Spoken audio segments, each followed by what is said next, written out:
Good morning, Dr. Mowle. I'm very pleased to receive you on this plateau during the Congress of the General Medicine in France. Maybe you can introduce yourself and speak of the Royal College you're representing and what is your function and what do the Royal College for the doctors. Thank you, Jean-Louis. I'm delighted to be here today in Paris from the Royal College of GPs in London. We are the largest Royal Medical College in the UK with over 52,000 GP members.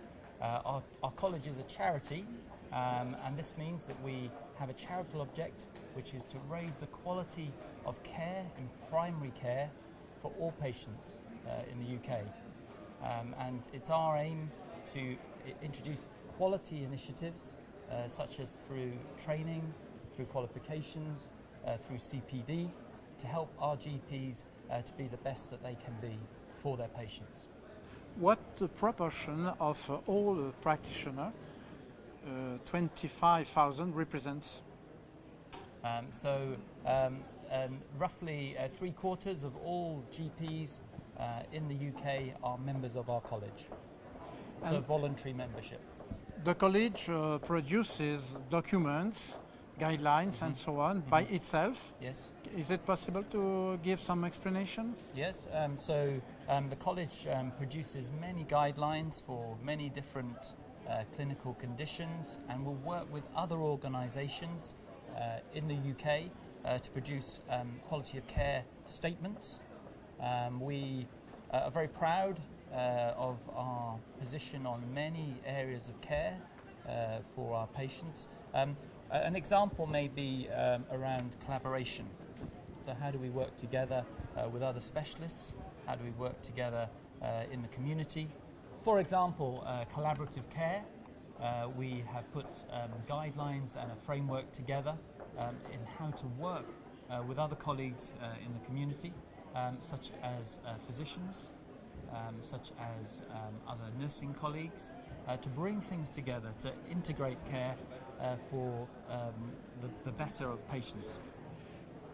The world should be multidisciplinary, not only with specialists, but also with nurse, with ergotherapist and so on. And what is the reason of your presence here? I know you have to participate to a very interesting session. Could you give some word on this session? Thank you, Jean-Louis. We are very proud to present our campaign over the last 3 years, which has been called Put Patients First. Put Patients First is all about general practice having a fair share of the NHS budget, of the health service budget, so that we can do our job properly.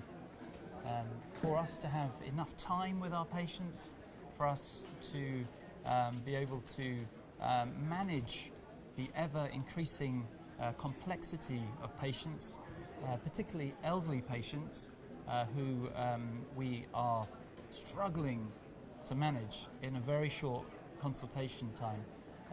In the UK, consultation time has increased. Number of consultations has increased per doctor per year. The number of GPs has not. In fact, the number of GPs in the UK has slightly gone down, despite numbers going up.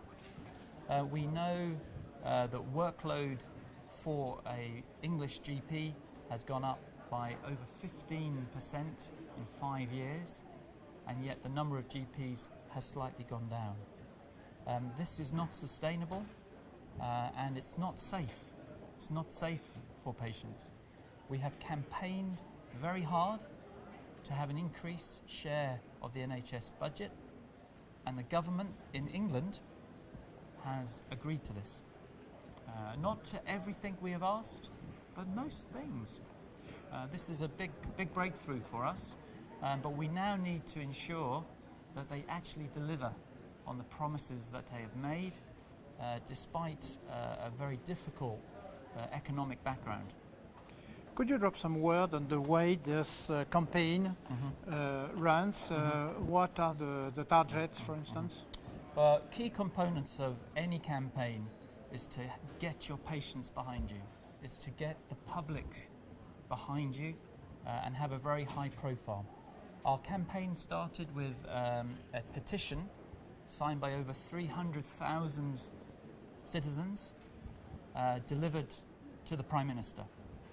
This immediately gave us a very high profile. Our college from there has publicised its campaign at every possible juncture, and we are very rarely out of the TV, print. Every day the college has a presence in the media somewhere, be it on the radio, be it on TV, be it in the print, and we are always promoting this campaign. We never forget it. I suppose French doctors will be very interesting the way you work.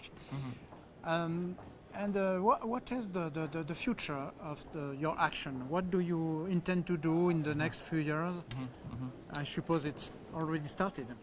Many things have started, so we've looked at how we can support practices that are struggling, investing training and support for those practices. We are looking at ways of reducing unnecessary bureaucracy, paperwork. We try to cut down paperwork.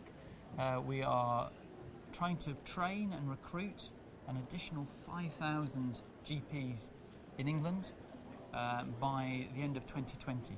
That's a huge commitment, 5,000 extra GPs. So we're training more GPs. We have more GPs enter GP training this year than any other year. And we will still fall short, but we are, and the politicians, the Secretary of State for Health is absolutely determined that we will get those extra 5,000 GPs by 2020.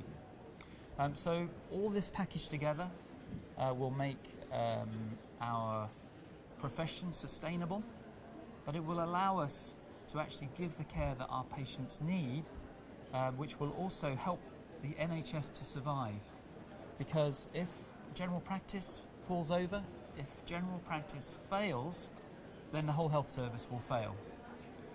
In general practice, we look after 90% of all consultations in the health service take place in general practice.